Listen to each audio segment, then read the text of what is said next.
Amen. Hallelujah. Hallelujah, watu wa Mungu. Haka ka baridi kanafaa sasa tutumie uinjilisti kidogo. Amen. Bwana Yesu asifiwe. Mimi naitwa Benson Bari. Ninahudumu hapa kama mchungaji wa worship. Napenda kutumia nafasi hii kumshukuru Mungu kwa ajili ya nafasi aliyonipa kutumika leo.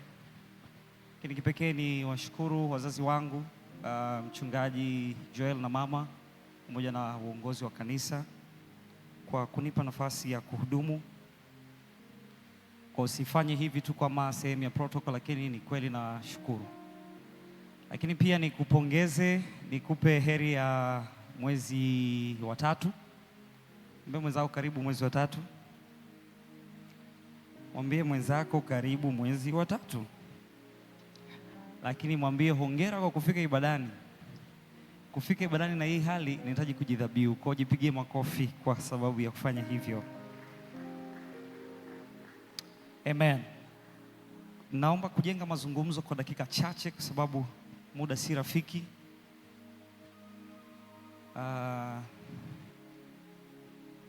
Ninasikia vitu vingi vinapita, kwa hiyo najaribu kuvishusha ili tuanzie mahali.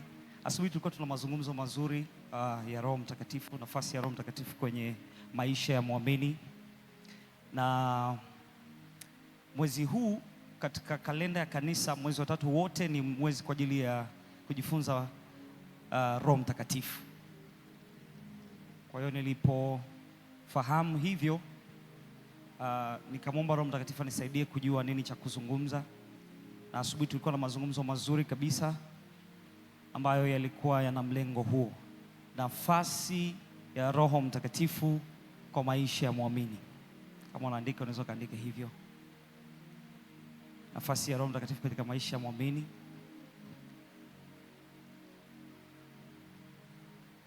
Nafasi ya Roho Mtakatifu katika maisha ya muamini. Na tulisoma kitabu cha Matendo ya Mitume sura ya 1 mstari wa 8. Nasema nanyi mtapokea nguvu kisha kwa ajili ya juu yenu Roho Mtakatifu, nanyi mtakuwa mashahidi wangu. Tusome hapo, tuwekeni hapo, tusome. Alafu tutaanza kutiririka. Lengo la somo langu ni kukusaidia kufikia mahali pa kumfahamu Roho Mtakatifu katika utu wake, na nitakuelezea. Lakini pia kutupa changamoto ya kutokuwa Wakristo ambao hatufahamu kina cha Roho Mtakatifu. Lakini kwa sababu pia mimi Mungu amenipa neema ya kuwa pastor in the marketplace, mchungaji katika masoko, yani maana yake mchungaji wa Jumatatu mpaka Jumamosi. Kwa hiyo nitakufundisha namna ya kumtumia Roho Mtakatifu kuanzia Jumatatu mpaka Jumamosi. Sababu leo hatuna shida sana, leo tumekuja, tunaimba, tuko kwenye uwepo wa Mungu, lakini namna gani ya kumtumia katika maisha yetu ya kila siku. Na kusema kumtumia pia sio neno zuri sana, sababu nataka niongelee utu wa Roho Mtakatifu. Kwa hiyo namna gani ya kushirikiana na Roho Mtakatifu kuanzia Jumatatu mpaka Jumamosi. Lakini mtapokea nguvu, 1, 2, 3 tusome.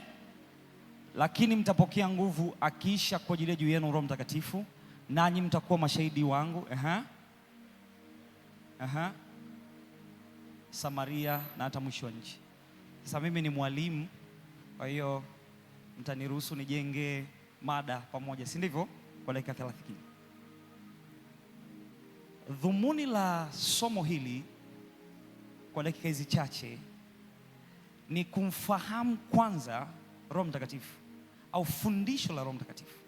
Muda utakuwa mzigo kutumia kuelezea fundisho la Roho Mtakatifu, lakini kwa ufupi, Roho Mtakatifu ni Mungu.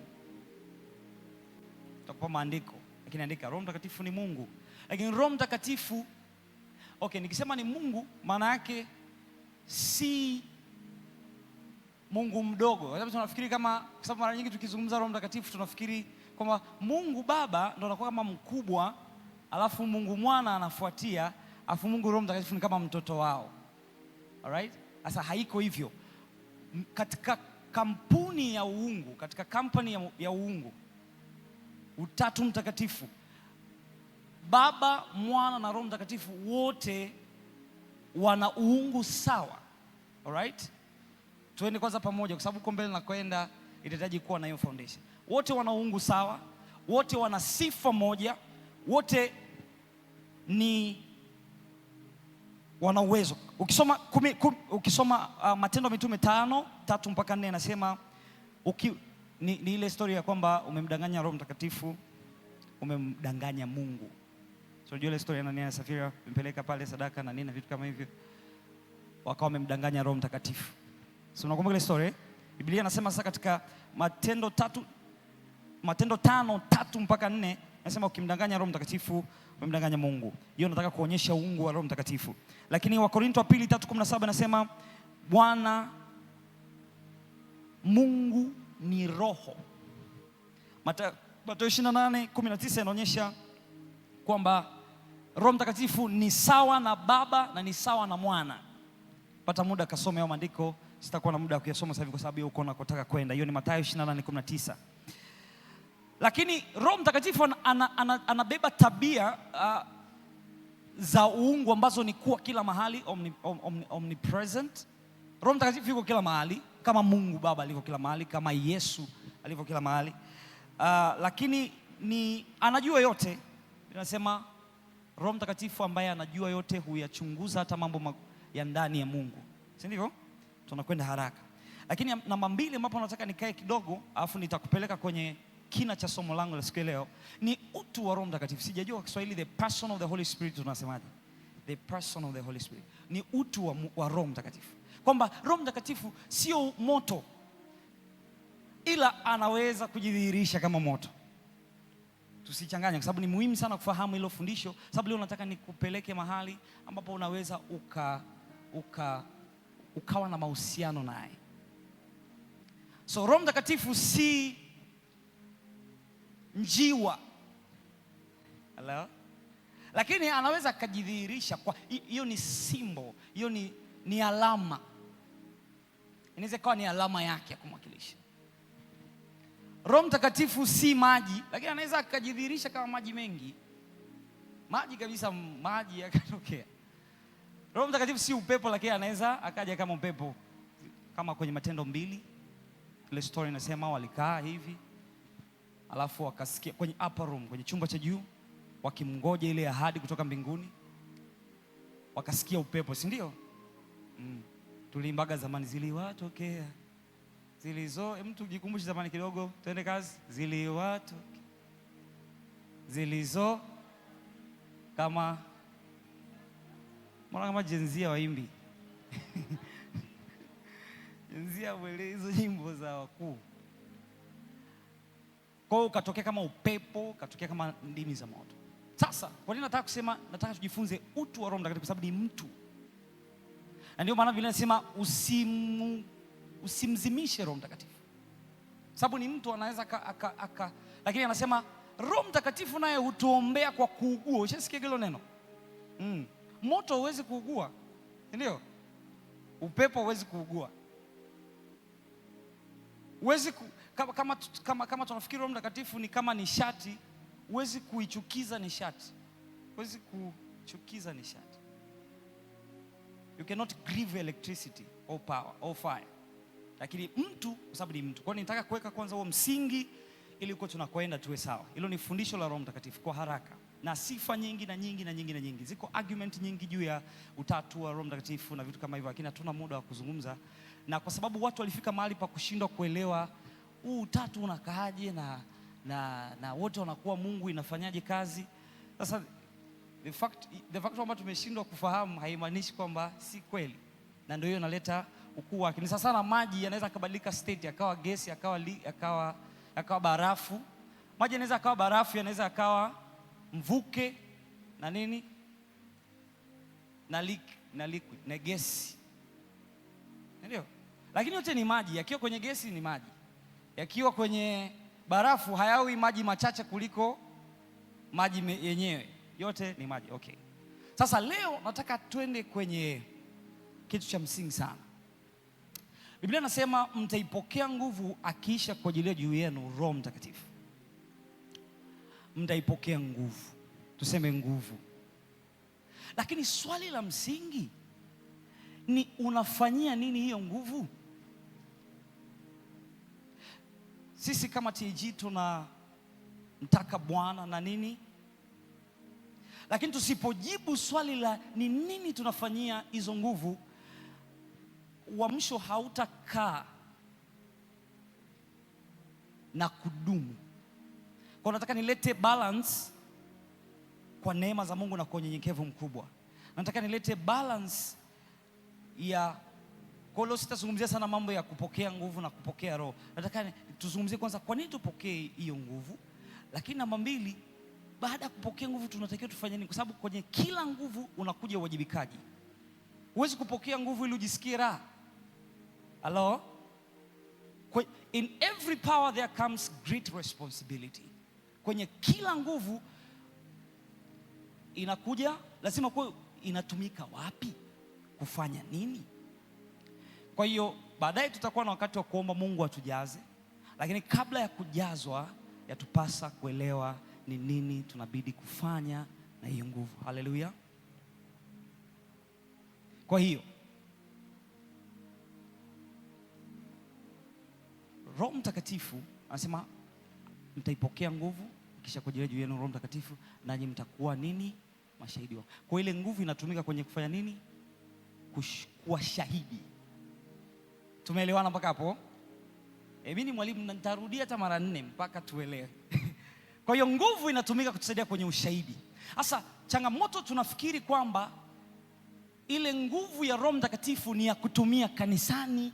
Hilo ndo changamoto ya kwanza. Lakini nguvu ya Roho Mtakatifu ni ya kutumiwa kwenye masoko tokea Jumatatu mpaka Jumapili. Jumapili kimsingi tunakuja tukiwa tayari tumeshatumia zile nguvu na tumejichaji. Tunakuja huyu na nguvu ya Roho Mtakatifu, huyu na nguvu ya Roho Mtakatifu, huyu na wimbo wa rohoni, tuendelea kujichaji, tunajisikia vizuri, tunatoka tena tunaenda kutawala kwenye masoko.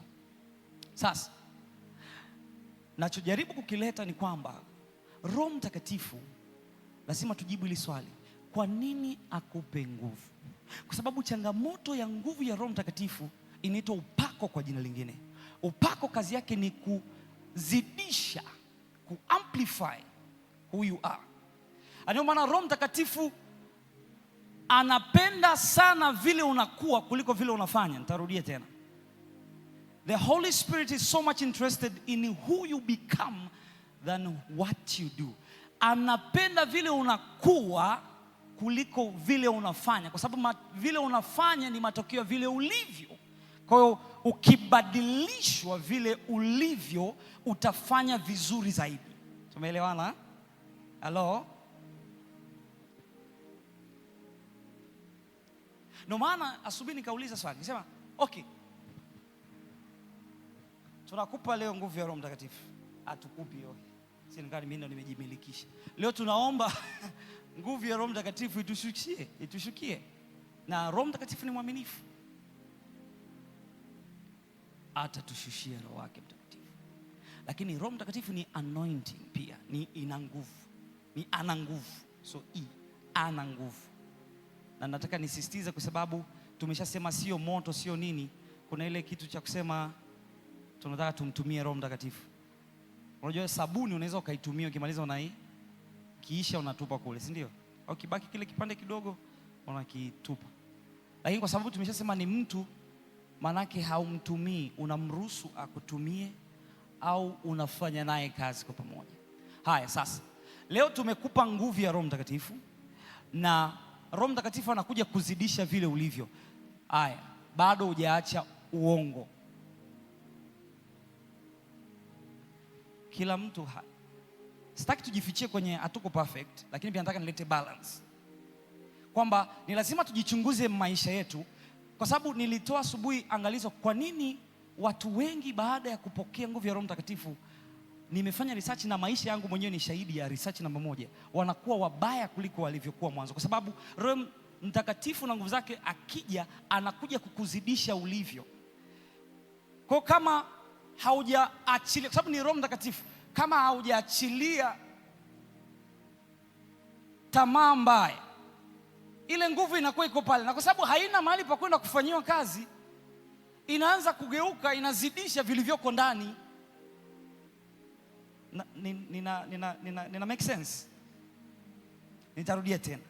Roho Mtakatifu anaweza akaja juu yako sahihi, mchungaji, lakini anakuja kuzidisha vile wewe ulivyo, sababu ile ni nguvu ya Mungu. Kwa hiyo kama nina hasira, nimepokea nguvu ya Roho Mtakatifu, alafu sijaelekezwa ni nini cha kwenda kuifanyia hiyo Roho Mtakatifu. Hawa walipokea Roho Mtakatifu wakaenda wakawa mashahidi, na nitakuelezea kwa kina kuwa mashahidi ni nini katika muktadha wa leo, wa ofisini kwako, wa kwenye biashara yako, wa kwenye familia yako. Kwa hiyo maana yake sasa kazi yake itakuwa ni nini? Mtu anijibu. Umempokea, alafu tunarudi nyumbani kulala. Halo? Ninaleta changamoto, alafu nitaleta balance. Kwa hiyo lazima tujue ni nini tunafanya na Roho Mtakatifu. Lazima tufahamu. Very important. Sasa kuna kitu kinachoitwa matunda ya Roho Mtakatifu. Hapo unapotaka nikae kwa muda mrefu. Ni jambo moja kunena kwa lugha. Biblia inasema kunena kwa lugha hukujenga wewe. Ni jambo lingine kuwa na matunda ya Roho Mtakatifu. Niwekee hapo Wagalatia 5:22 na 23 nafikiri. Ni jambo moja kuwa na Roho Mtakatifu na kunena kwa lugha.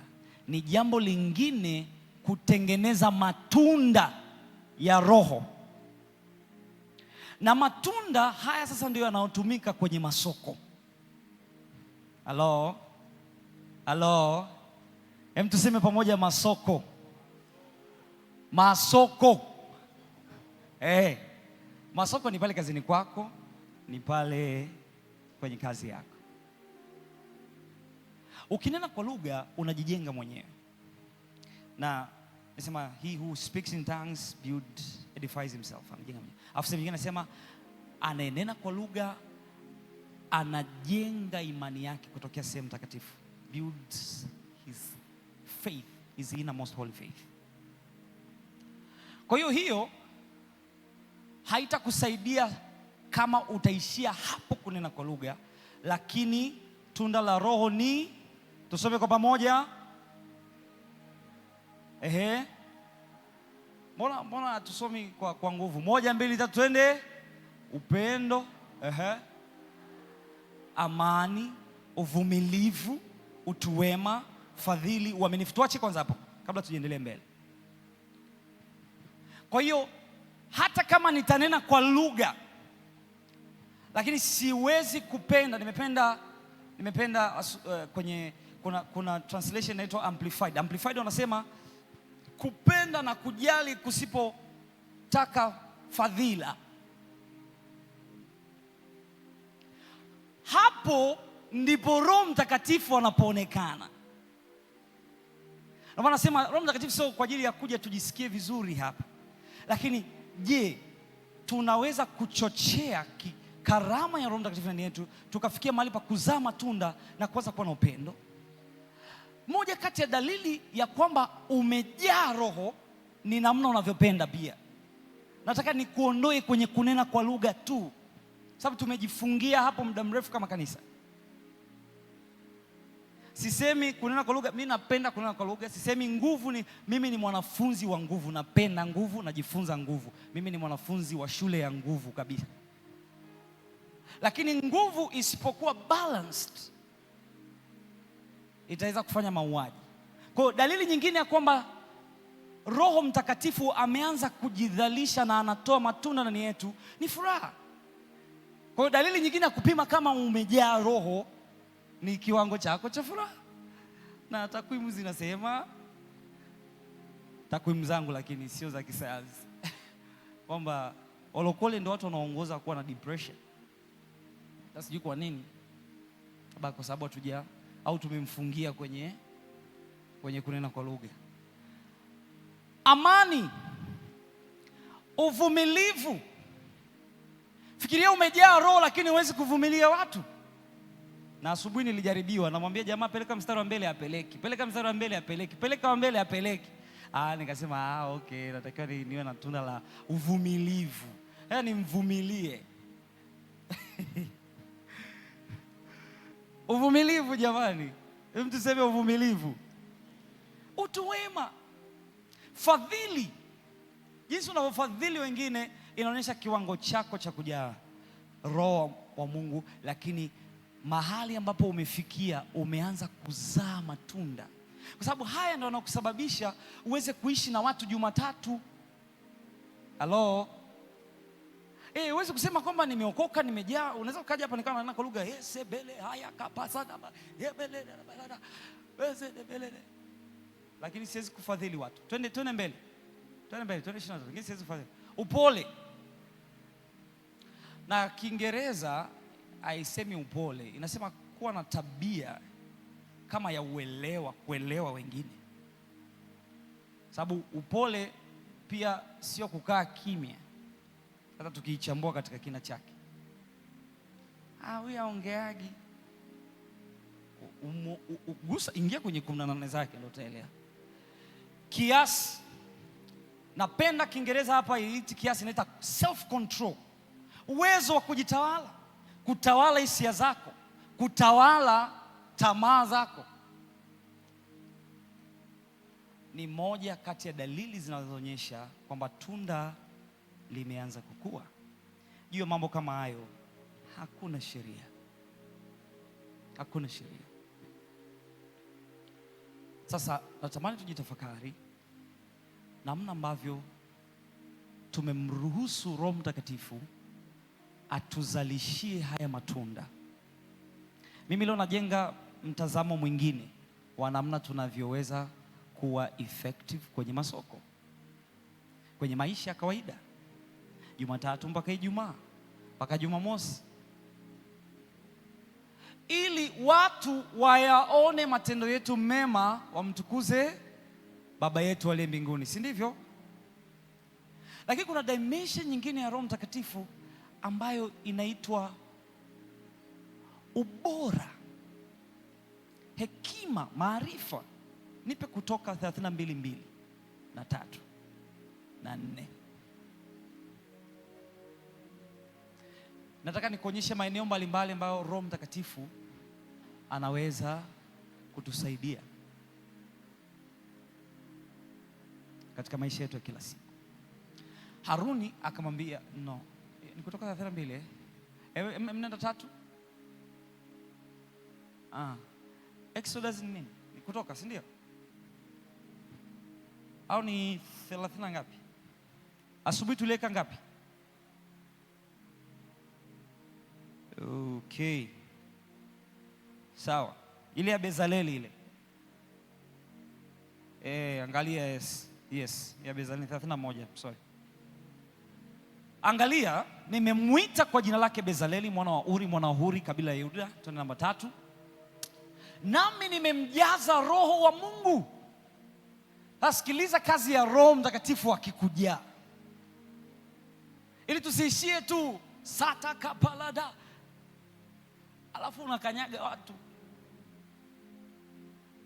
alafu unatukana watu. Nami nimemjaza Roho wa Mungu katika hekima. Moja kati ya ishara pia nyingine kwamba tumejaa Roho wa Mungu ni kukua kwa hekima, kiwango cha hekima. Na hekima ni uwezo wa kutambua tofauti, kwamba mimi nimevaa shati, huyu amevaa koti. Hiyo pia inahitaji ni kuweza kujua kwamba huyu ni mkubwa, ni mpishe. Huyu ni maarifa na ujuzi na mambo ya kazi ya kila aina. Sasa hapa weka kazi yako, pause kwa dakika 2. kwamba huyu mtu amejazwa na Roho wa Mungu katika hekima, katika maarifa, katika ujuzi na mambo ya kazi ya kila aina.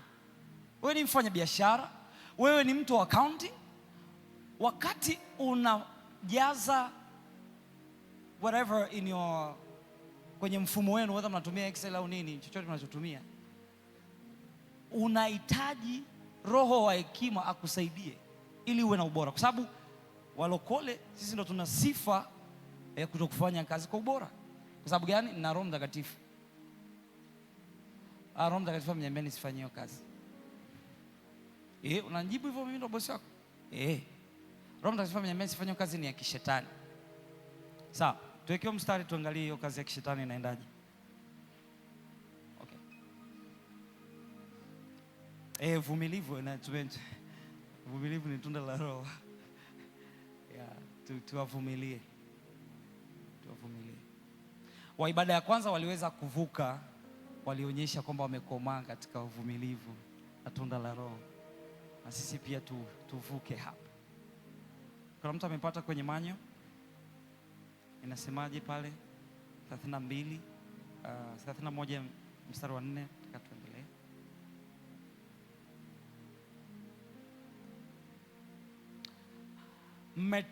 Okay. Ni pale pale Kutoka 31, unaendelea tu mstari unaofuata ambao tuko tumeishia. Okay. So anaendelea kwa kusema kwamba nimemjaza Roho wa Mungu hekima, maarifa na nini katika kila kazi, ili kubuni kazi za ustadi.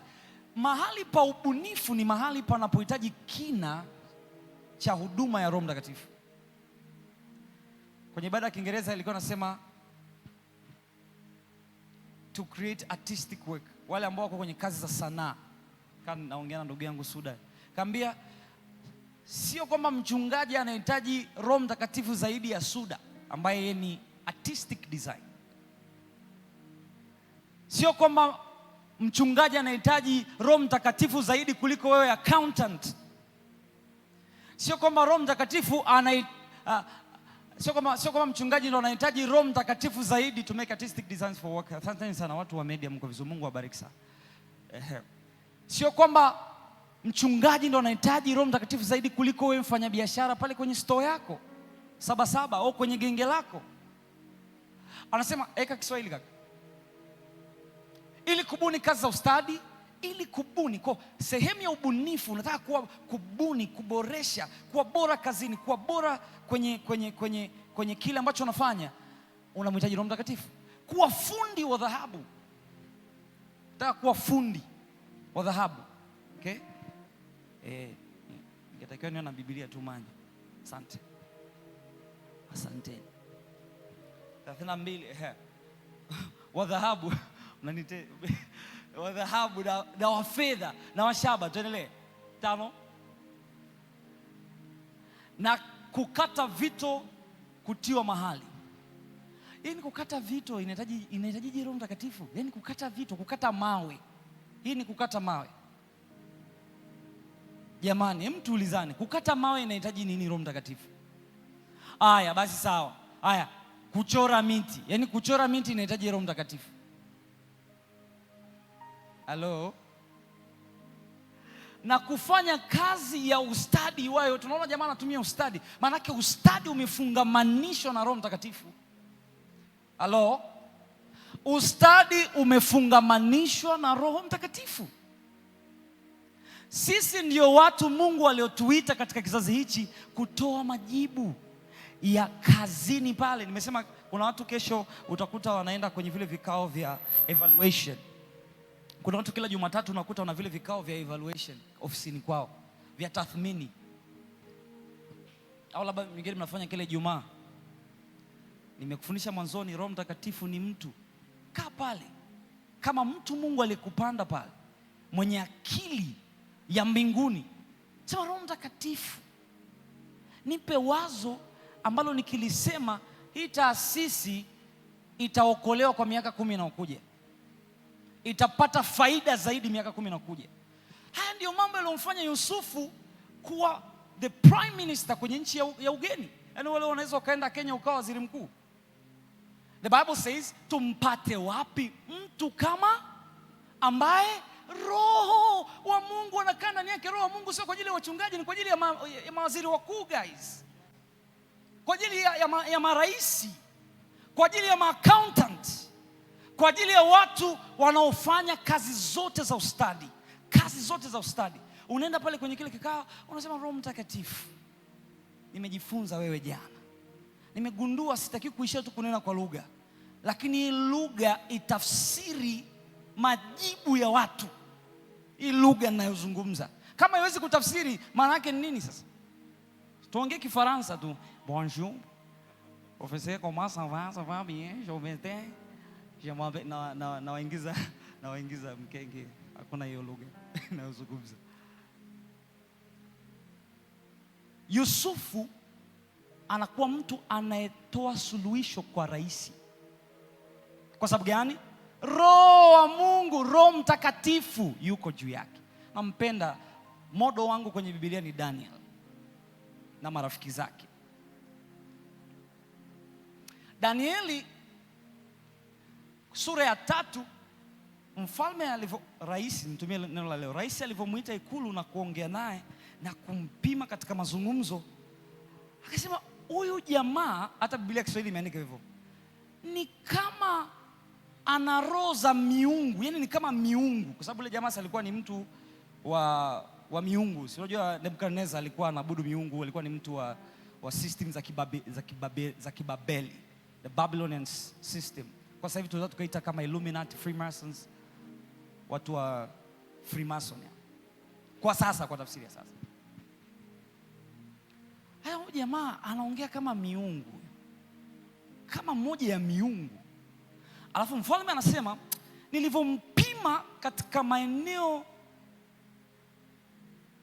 mtu anitafutie hiyo mistari ya Danieli, imekuja tu, nikamkuta mara 10 zaidi ya waganga wote, wanafalsafa wote, maprofesa wote, wachawi wote, wakuu wa anga wote. Alikuwa ni mara 10 zaidi yao Daniel.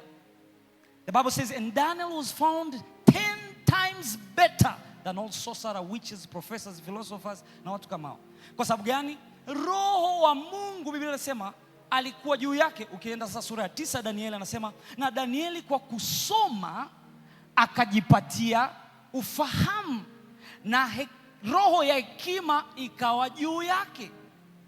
Roho ya hekima iko kwenye ofisi ya Roho Mtakatifu, iko kwenye ofisi yake.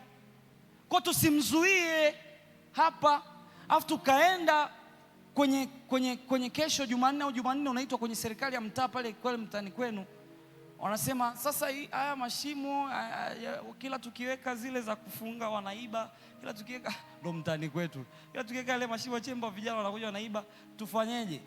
Wote mnakaa kimya. Na wewe una roho hekima, tufanyeje? Unakaa kimya. Basi mwenyekiti anasema, basi mimi tu naona kama mmetaka tufe tuingie kwenye mashimo, basi tu hiki kikao kiishe. Na wewe kula nyanyuka, hiko kikao kinaisha. Hiko kikao kinaishaje? Kwa nini mtubiri Roho Mtakatifu? Sema Roho Mtakatifu, nipe wazo, tunafanyaje hapa? Afu usicomplicate, overthink kwamba inabidi aje na umeme na radi anyambie. Roho Mtakatifu anataka kukupa wazo tu. Hilo wazo moja linabadilisha muktadha wa jamii yako ulioko hapo. Tusisubirie serikali. Serikali haiwezi kuja kukufanyia kitu chochote kama sisi wana wa nuru hatuwezi kuchukua himaya, hatuwezi kuchukua sehemu yetu mahali tulipo. Tutalalamikia serikali, hata angekuja nani, hawezi kukusaidia. Sisi ndio nuru. Nuru yetu inang'aa gizani.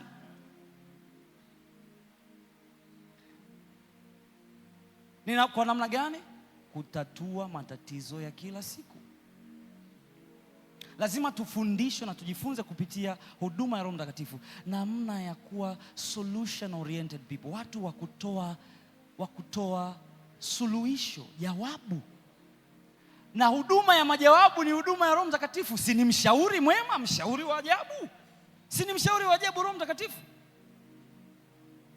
Mwalimu anasema kwenye Yohana, nitaenda kusoma pale. Yohana anasema na Roho Mtakatifu atakapokuja, anasema siwaachi tena yatima na nini na vitu kama hivyo, na atakapokuja atawafundisha kweli yote. Maanake huduma ya shule ya ufahamu ya maarifa ni huduma iliyoko kwenye ofisi ya Roho Mtakatifu. Unaweza kumtumia. Kwa hiyo usiondoke pale kwenye ile kikao cha mtaa na wewe hujui cha kufanya. Bosi wako ofisini, toa suluhisho kwa ujasiri. Sema, kwa sababu hivyo vitu unavyovichukua unavidownload kutoka Sayuni. Hivyo vitu sio vya kawaida. Kaa pale na Roho Mtakatifu, tunafanyaje? Hii issue hii inaenda kuwa hatari. Waya, utanena kwa lugha sebele kosha dada. Ukishanena kwa lugha tupe sulujibu. Kaza dada. Umemaliza mzee, tunataka jibu. Si tuelewe hiyo lugha unaongea, tunataka unatuambiaje hapa? Ipeleke hiyo kwenye familia yako. Peleka hiyo nguvu ya Roho Mtakatifu kwenye familia yako. Tatua matatizo ya familia yako kupitia hiyo nguvu ya Roho Mtakatifu. Kupitia huo ufahamu wa Roho Mtakatifu. Ni mshauri wa ajabu. A wonderful counselor. Ndio maana watu walioko pia kwenye huduma ya ushauri ni watu ambao wanatakiwa waifahamu huduma ya Roho Mtakatifu sana. Sababu ndio mshauri wa ajabu. Haleluya.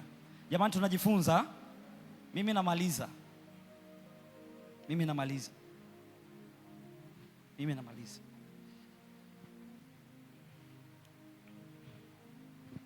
Kwa hiyo najua watumishi wengine, kwa sababu mwezi mzima tunaongelea nguvu za Roho Mtakatifu na vitu kama hivyo, watakuja kuongelea mambo mengine, lakini mimi nataka tu leo niongelee hilo eneo la kwamba unawezaje kuwa msaada kwenye jamii yako.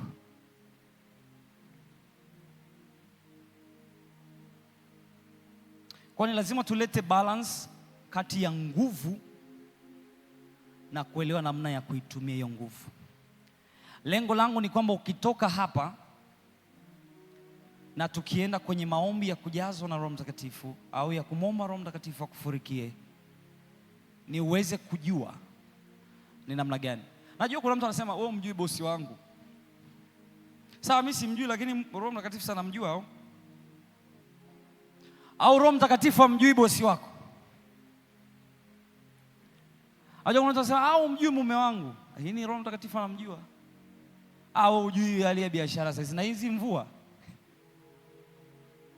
Lakini Roho Mtakatifu anaweza akakupa wazo, anaweza akakupa ufunuo wa nini cha kufanya ambacho kitaweza kubadilisha mtazamo mzima. Kwa hiyo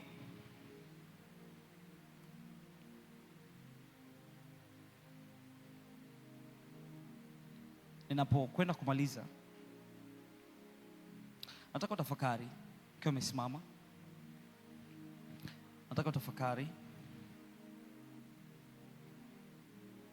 ukiwa umesimama, ni maeneo gani ambayo unahitaji Roho Mtakatifu akusaidie kufanya vizuri zaidi.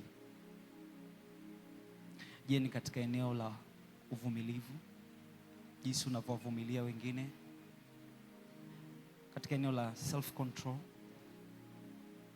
Na katika eneo gani ambalo unataka Roho Mtakatifu na nguvu zake akija leo akusaidie ili uweze kuwa baraka kwenye kizazi chako? Watu hawaendi kukatishwa na wakuu kwa sababu ya bahati. Ule ana bahati kama lilivyo jina lake. Watu hudhamiria kujifunza, kuwekeza na kukaa mahali ambapo wanaweza wakawa watu wa kutatua matatizo na changamoto. Kwa nataka ujitafakari katika huo muda wa dakika moja, alafu mwambie Roho Mtakatifu, niko hapa, nipe akili yako. Wewe unayachunguza hata mambo magumu na mazito ya Mungu, nipe akili yako, niwaze sawa sawa, nifikirie sawa sawa.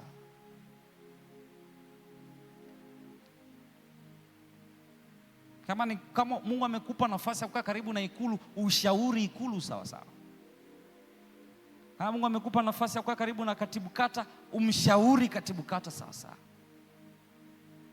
Uwe mtu ambaye tutampata wapi tena mtu kama huyu ambaye Roho wa Mungu amejaa ndani yake? Watu wengi ambao wana uwezo wa kubuni vitu hata tu bila kukaa na kuomba, wakiongeza Roho Mtakatifu, hawa watu ni hatari. Yaani kuna watu wana akili tu ya kubuni mama. Kwa mwambie Roho Mtakatifu, niongezee uwezo wako ili nisiishie tu kunena kwa lugha, bali niishie kuwa suluhisho kwenye kizazi changu. Roho Mtakatifu,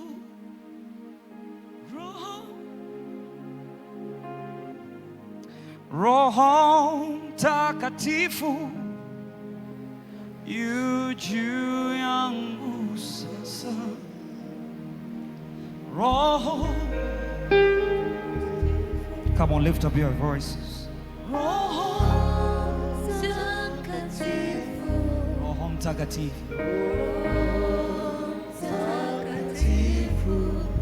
juu yangu. Ni ukweli. Roho, hebu mwabudu Bwana kwa dakika moja na huo wimbo mzuri.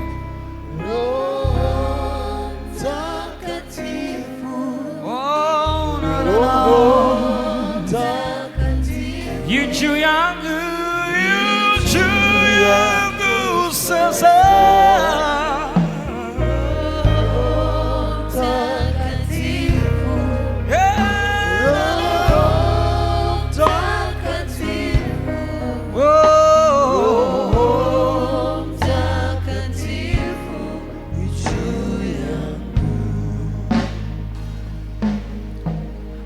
Nijaze Roho Mtakatifu, mwambie Bwana, niweke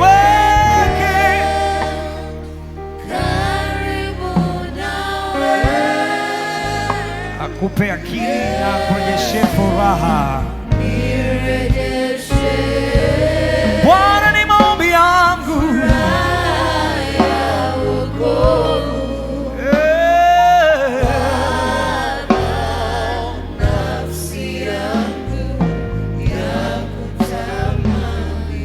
Nataka niombe na watu ambao wanatamani Mungu awasaidie kuwa bora kwenye masoko, kuwa bora kwenye kufanya maamuzi, kuwa bora na kuwa strategic, kukaa kimkakati kwenye eneo ambalo Mungu amekupanda. Umekuwa ukilalamikiwa mara nyingi wakati tuna Roho Mtakatifu. Why? Umelalamikiwa hauko bora, hauna majibu, hauko effective. Lakini wakati mwingine unatamani tu Roho Mtakatifu akuongezee nafasi nyingine, akupe ufahamu mwingine, akupe kwenda viwango vingine. Sogea hapa mbele, tuombe kwa pamoja.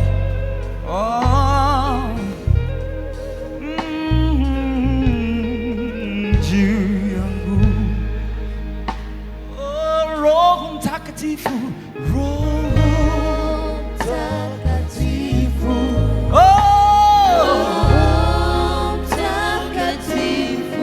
wewe Bwana, yu juu yangu, yu juu yangu sasa. Roho Mtakatifu, Roho Mtakatifu, Mazabala shadabala kaya dabala, maradaba zote kepala dadadadadabala, masata kapala dabala dadadadabala dadadadabala. Kama unaweza kuomba katika roho, pray in the spirit. Lakini kama hauwezi, endelea kuimba, endelea kuabudu. O sana wala nibaya saraba kazebele na namayana.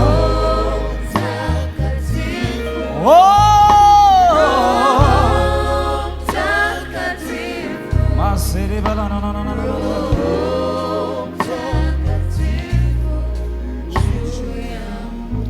nyinyi mlioko huko mtawaombea hawa wapendwa wenzetu ya kwamba Roho wa Mungu awajaze na wasiishie tu kunena kwa lugha, lakini wakaishie kuwa watu wanaoleta majibu katika vizazi.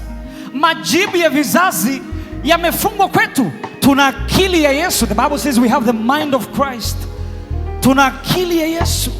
Hawa watu Mungu amewapanda strategic mahali alipowapanda, kwa sababu Mungu anataka awape kuwa watatuzi, wasilalamikiwe tena, wawe watu ambao watu watasema tupate wapi tena mtu kama huyu. Hata ukiondoka watu waseme no, we need you back, because the Spirit of the Lord lives within you. Tuombe kwa dakika moja, kwa dakika mbili. Kasebele kabarada balada satoko balada balada. Father, I pray for the special grace, the grace of the Holy Ghost to help them to be creative in whichever space that they are.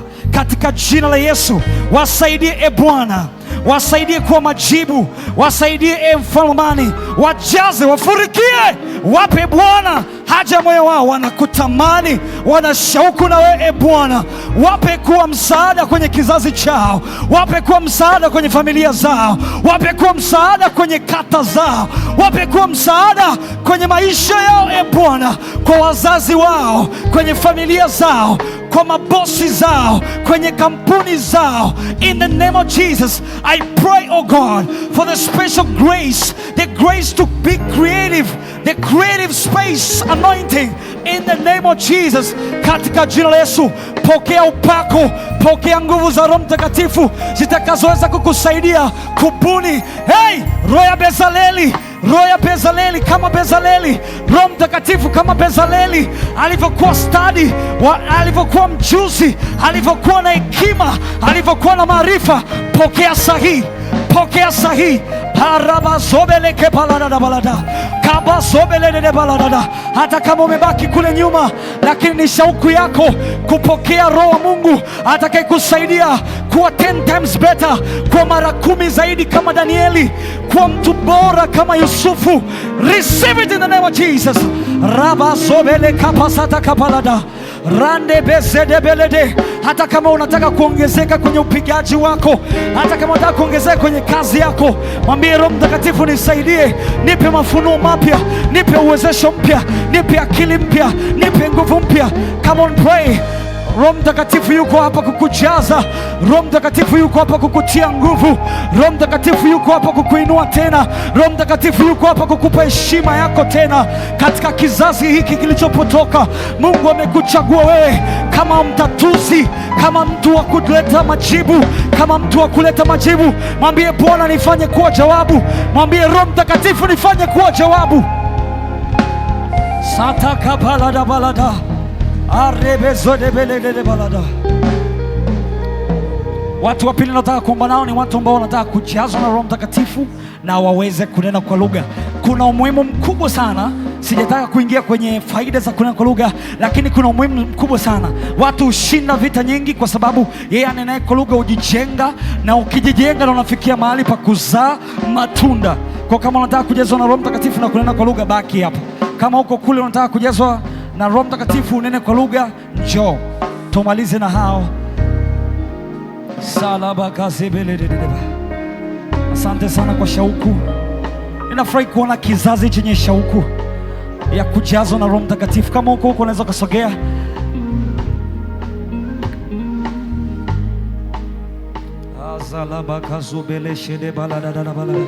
Kanisa zima, kama umejaa unaweza kunena kwa lugha, anza kunena kwa lugha. Omba katika Roho. Omba katika Roho. Kuwa kwenye hii moment, kuwa kwenye huu uwanda, kwenye huu uwepo. Roho Mtakatifu, hata kama nimejaa naweza kunena kwa lugha, nijaze tena, nifurikie, nifurikie. Taomba neema ya wachungaji na viongozi. Please come and let's lay hands. Wachungaji, Tibe, anybody, wa mama kazi wa kanisa, tuweke mikono wa vijana. Salaba shata kapala dadabala. Bwana, hao vijana wanatamani kujaa na Roho Mtakatifu, wanatamani kunena kwa lugha mpya. Nami sichukuli kama jambo la masiara. Ninajua Bwana unataka kuinua kizazi cha vijana waliojaa na Roho Mtakatifu. maana wasipojaa Roho Mtakatifu watajazwa na vitu vingine. Bwana wape haja ya moyo wao sahihi. Power of the Holy Ghost in the name of Jesus. Receive it. Jaa, furika katika jina la Yesu. Katika jina la Yesu, wape haja ya mioyo yao. Bwana, wanakutamani kwa upya, wanatamani kunena kwa lugha, wanatamani wakufahamu, wanatamani wafurike. Ribo soto kopalada balada. Inuka na kizazi hiki Bwana, inuka na kizazi hiki Bwana. Raba zobelo kosia takapalada serebele de balada. Endelea kuomba, endelea kuomba kama umekiwa mkono, endelea kuomba usiache. Raba zubele ke balada. Wajaze Bwana, jaza kizazi hiki Bwana, jaza kizazi hiki Bwana, jaza kizazi hiki Bwana, jaza kizazi hiki Bwana. Kanisa, tuombee hichi kizazi. Hao ni vijana wadogo, they wish to be filled with the Holy Ghost.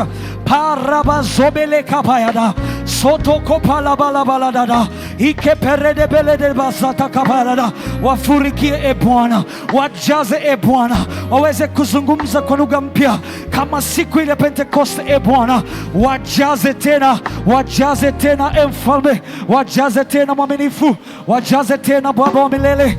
Rabazobele kapasata kapalada parebezoto kopolo koposia takapalada pateke pelebezobe iparimezedebele kai patolobo soto kopala shata kapalada balada ipelede bezateke pelede ikaparada balada. Wafurikie Bwana, wafurikie Bwana, wafurikie Bwana, wafurikie Bwana, wafurikie Bwana. Wanyeshe tena Mfalme, wanyeshe tena Mfalme. Zebele kopalada ba iseteke pelede o salabakaya la balada. Inuka na kizazi hiki Bwana, inuka na kizazi hiki Mfalme, inuka na kizazi hiki Jehova.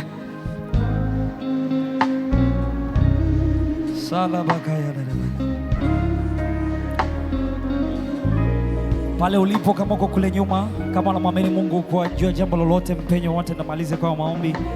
Nyanyua mikono yako juu, tumwombe Bwana. Sema, Bwana Yesu, Bwana Yesu, ninasogea mbele zako. Asante kwa Roho wako Mtakatifu ambaye ni rafiki, ambaye ni mwalimu, ambaye ni kiongozi. Yeye hujishughulisha sana na mambo yetu. Roho Mtakatifu, ondoa mzigo huu, ondoa mzigo huu, ondoa mzigo huu, ondoa mzigo huu. Nirejeshe furaha ya wokovu, nirejeshe furaha ya wokovu. Ondoa mzigo huu Roho Mtakatifu, katika jina la Yesu. Endelea kwa maneno yako ukimwambia jinsi ambavyo unatamani uendelee naye katikati ya wiki hii. Father God, we bless your name. Naweza mkarudi kuketi. We glorify your name. Thank you for what you've done. Libarikiwe jina lako, litukuzwe.